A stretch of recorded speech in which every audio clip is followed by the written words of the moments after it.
Hello friends, myself Dr. Minhas Tahir, consultant physiotherapist and assistant professor Rama university Kanpur. जैसा कि आप सभी जानते हैं कि हमारे देश में एक बीमारी फैली हुई है जिसका नाम कोरोना है और वो डे बाय डे बढ़ती जा रही है और आज ये कंडीशन हो चुकी है कि हमने इटली को भी इस बीमारी में पीछे छोड़ दिया है।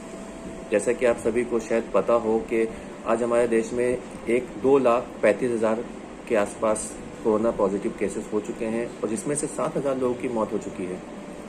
थोड़ा सी चिंताजनक बात है कि इतने ज़्यादा नंबर केसेस बढ़ रहे हैं, लॉकडाउन खुल चुका है, लोग बाहर निकल रहे हैं, बाहर टहल रहे हैं, तो थोड़ी सी चिंताजनक बात है। लेकिन इतने इस कंडीशन में भी आपको घबराने की ज़रूरत नहीं है।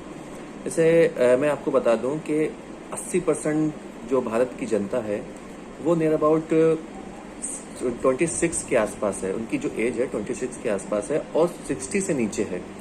तो जो कोरोना है उसमें जो चांसेस होते हैं, कोरोना होने के जो चांसेस होते हैं वो 60 प्लस और 10 साल से नीचे बच्चों को होने के चांसेस होते हैं। तो जो भारत की जो पॉपुलेशन है वो 80% नियर अबाउट 80% के आसपास जो ऐसी है जो 60 से नीचे है, तो उनको होने के चांसेस कम है।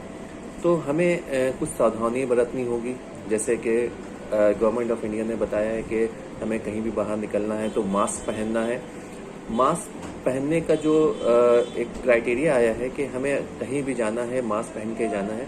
तो सब ज़्यादातर लोग क्या करते हैं कि मास्क पहनने में एक्सरसाइज के टाइम पे भी मास्क पहन लेते हैं, चाहे वो साइकिलिंग कर रहे हो, रनिंग कर रहे हो या फिर किसी तरह की कोई फिजिकल एक्टिविटीज़ कर रहे हो। तो जो मास्क पहनने की जो कंडीशन है, ऐसे कंडीशन एक्सरसाइज के टाइम पे जो है वो नहीं पहनना चाहिए। जैसे कि जो मास्क पहन के एक्सरसाइज करते हैं, होता क्या है कि आप कार्बन डाइऑक्साइड एक्सहेल कर रहे हैं और उसी वक्त आप कार्बन डाइऑक्साइड को ही इनहेल करेंगे, जिससे लंग्स कोलैप्स होने के चांसेस बढ़ जाते हैं। तो आपको हर जगह मास्क पहनने की रिक्वायरमेंट नहीं है। आप अकेले हैं, आप घर पे हैं, आप कहीं मार्केट में जा रहे हैं, बाइक से हैं, कार से हैं, तो इतनी ज़्यादा रिक्वायरमेंट नहीं है। लेकिन फिर भी आप प्रिकॉशनरी आप मास्क पहन सकते हैं। और जैसे एक रिपोर्ट में ये भी आया है कि आप अगर किसी से 5 मिनट से ज़्यादा या 5 मिनट से कम अगर बात करते हैं, सबसे मेन 5 मिनट से कम अगर बात करते हैं और तो जो आपको कोरोना होने के जो चांसेस होंगे वो बहुत मिनिमम हो जाएंगे। तो कोरोना से घबराना नहीं है, आपको अपनी इम्यूनिटी बूस्ट करके रखनी है।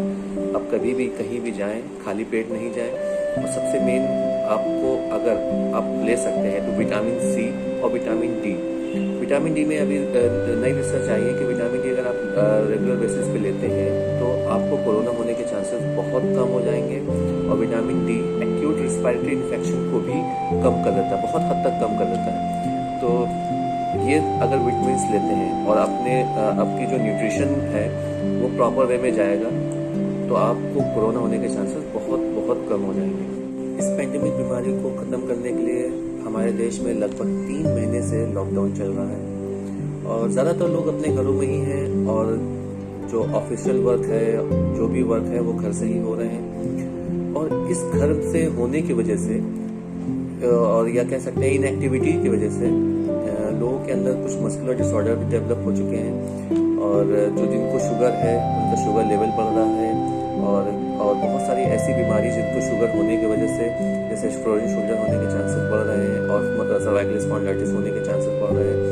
तो उसको कम करने के लिए एज ए फिजियोथेरेपिस्ट मैं सलाह देना चाहूँगा कि आप कुछ एक्टिविटीज़ करते रहें। जैसे आप वॉकिंग करिए, साइकिलिंग करिए और आप साथ साथ ब्रीदिंग एक्सरसाइज जैसे डीप ब्रीदिंग एक्सरसाइज आप कर सकते हैं और स्ट्रेचिंग एक्सरसाइज आप कर सकते हैं, जिससे आपकी जो मसल्स हैं जो इनएक्टिव कंडीशन में पड़ी हुई हैं उनको आप प्रिपेयर कर सकते हैं। इन फ्यूचर आप जब वर्क पे वापस जाएंगे तो आपको थकावट कम लगेगी।